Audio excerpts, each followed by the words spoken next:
Okay guys, here we are in round 2 and we're playing Blue Diamonds and we're playing one of his Oath builds. Of that I have no doubt. That's a really lousy hand. So, we don't have too much here and I don't think this is really a hand we can keep. I think we've got to ship it back. I really would like to be able to interact with Blue Diamonds early on.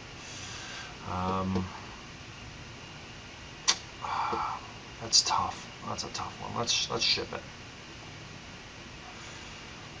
This is a better hand. Still not great, but we have a sphere of resistance here that we can get out turn 1, and we can start tapping it down with a Rashidin Port a couple turns later.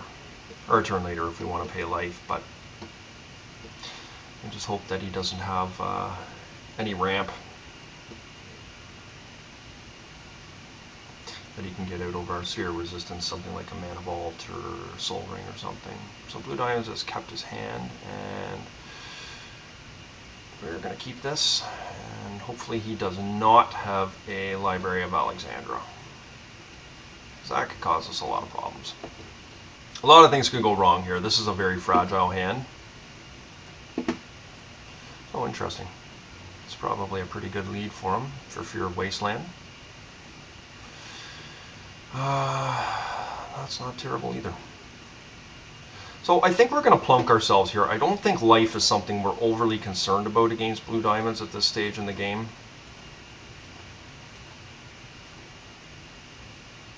I mean, there's a limit to that, obviously, but... Okay. Landy would be good too.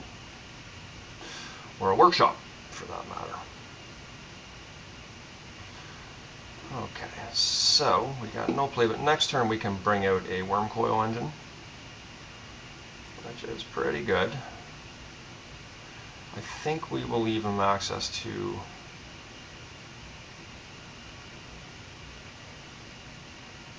his Orchard here. We want him to give us a token, because we are going to be getting creatures at some point. Regardless of what we choose to do without a Wasteland in our hands, so... Okay, this is actually quite an interesting play here because I can still tap him down and I put him further under my spheres, which I think is the correct play to do here. And hopefully he can't force a will that.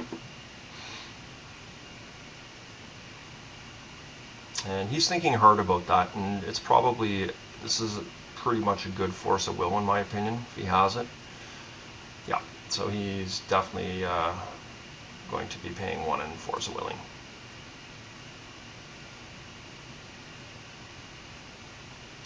So we are now in some trouble here, because if he has a land, he's going to be able to cast over our sphere, which is unfortunate, but there's nothing we can do about that. So, and he does have enough mana, so we're going to see a... Oh, interesting. So he does not have one. Okay.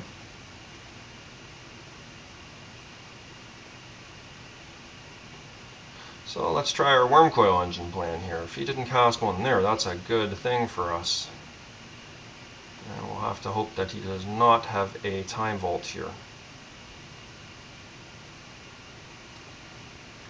This Time Vault would be bad for us. We would just lose right there.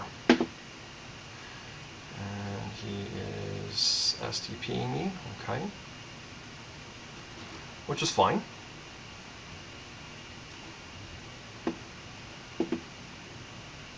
Oh, I'm not happy to see that. So he's definitely trying to stay over my spheres here. And why don't we do this? Try another Worm Coil. And I think...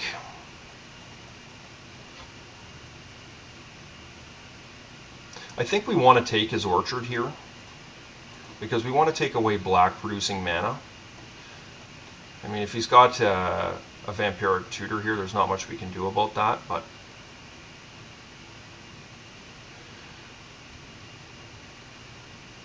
and presume he does not have it, otherwise he would have used it. Yeah.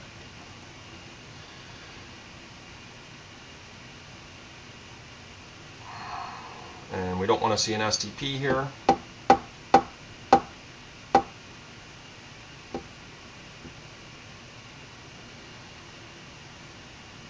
Okay, that's reasonable for him.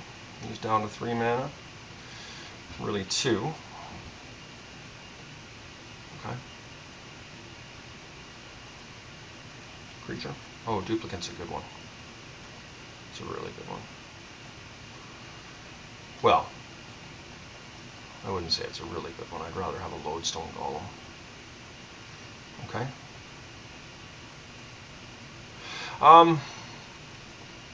We have not seen an Oath of Druids here. I mean, he doesn't. I think I just get this thing out and start beating with it. It seems absolutely terrible, but he does run good game, a good game variant. I believe, right? He runs Dragon's Breath. As a matter of fact, he does not run Dragon's Breath.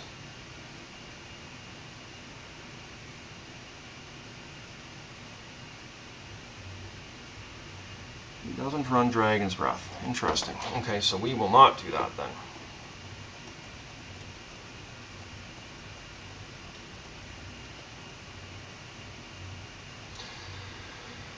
So I would give Blue Diamonds a bit of an advantage in this situation here, because he does have tutors to be able to go and find things. Tinker. Okay, so this is reasonable for us here, because he's going to get a Blightsteel, and we're going to try and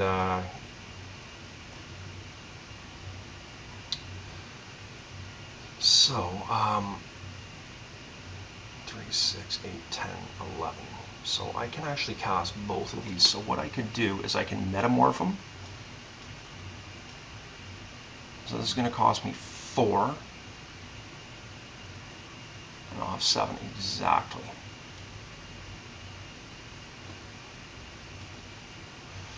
And then we go like this, 2, 4. And we're going to get his Blightsteel. So that actually turned out to work out really well. I mean, another STP is going to slow me down for sure. Okay, so there we go. We got the first game, which is great against Oath of Druids. Okay, so right away I've taken out the 4 Revokers. Revokers are not very good in this matchup. You don't want to be able to activate their Oath unless it's something quite significant. I'm going to take out a Precursor Golem as well. I am going to bring in a 3rd Duplicant, and I will bring in a 4 Grafdigger's Cages. I will also bring in a Witchbane Orb and 2 Jester's Caps. So now we're seeing that I do not have that Karakas in my deck, which is unfortunate.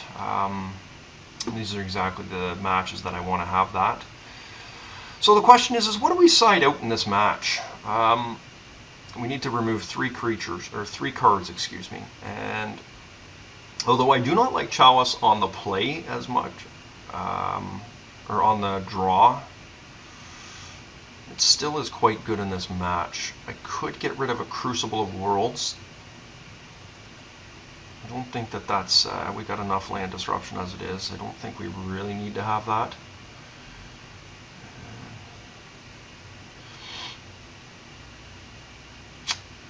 What do we get rid of here?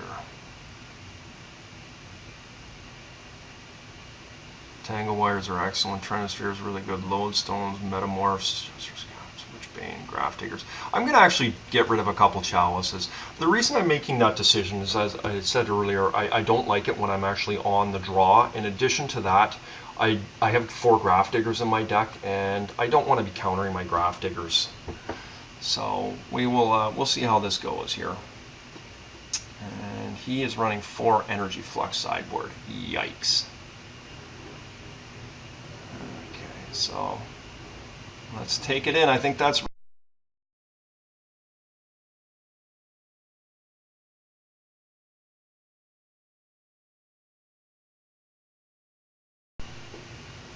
And that is not a reasonable hand, unfortunately. We're going to have to ship that back. And this is much better. Unfortunately, we don't have the ability to protect our Graph Diggers, but we will be able to get out a turn to Lodestone, which is fine. I suspect this Graph Diggers is not going to be seeing play, will be my guess. Okay.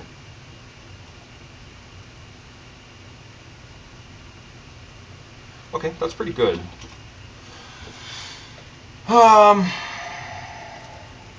Here's the question. Do we actually want to cast the Sphere of Resistance this turn? I mean, he's got the Sol Ring now. He's going to be able to get an Oath of Druids out on top of me. And it means we cannot cast a Lodestone next turn.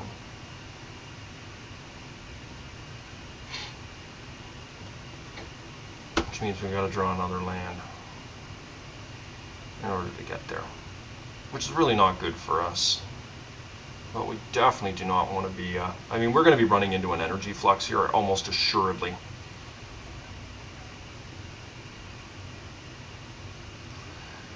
I still think we have to try and get that Sphere of Resistance down here.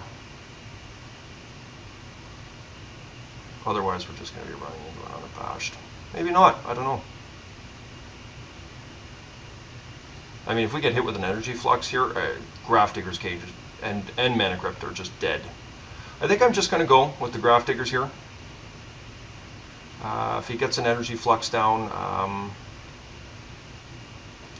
it's really tough. It would mean that he wouldn't be able to... If he didn't have another land, I could keep him off the energy flux. But it means that we're not really getting any action by doing it. So I think the upside is better here. And here's an energy flux. So we made the right decision. There's nothing we can do about that. But what we can do, however, is we can get a Lodestone Golem out, and we can pay for a Lodestone Golem. And actually beat down with it. So that's pretty good. Let's just hope it works. And, you know, when we get another land... See, that's not great for him. I mean, now he's losing his Sol Ring. It's essentially dead for all intents and purposes.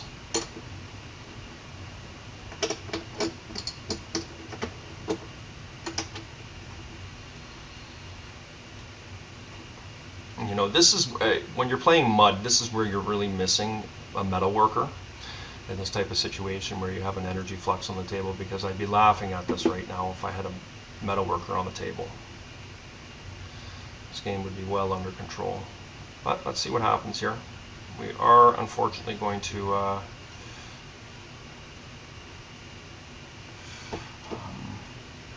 I think I am going to pay for my Mana Crypt this turn.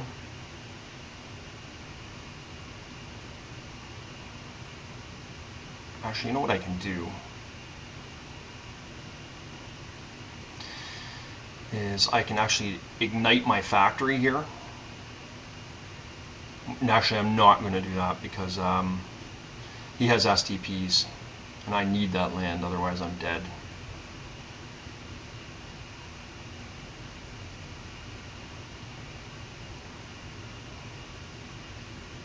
So what would be...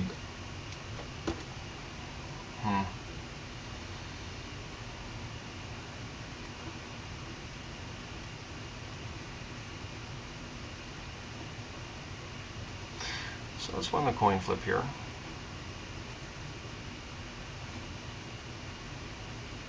So it'll be interesting to see if we get STP'd here. Now that was a really, really good draw for us.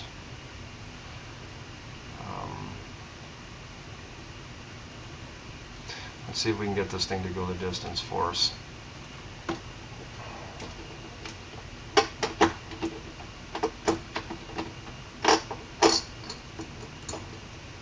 So cards we don't want to see an Oath of Druids. We don't want to see a Jace the Mind Sculptor. And so far we're doing pretty good. Okay. I'm going to pay for this again, in case we get an Academy or something like that. Let's win. Wonderful. And we're going to pay this time with our Ancient Tomb. And wow, we're drawing really, really well here. So here's the question, okay, is I can actually cast a Metamorph on my Lodestone. I think we just beat in here.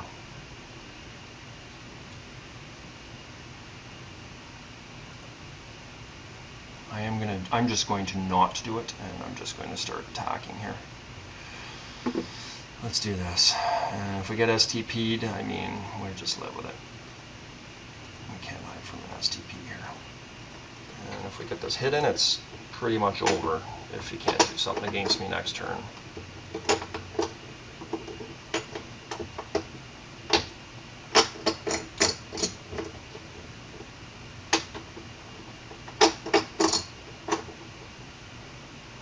Okay. So what does that mean?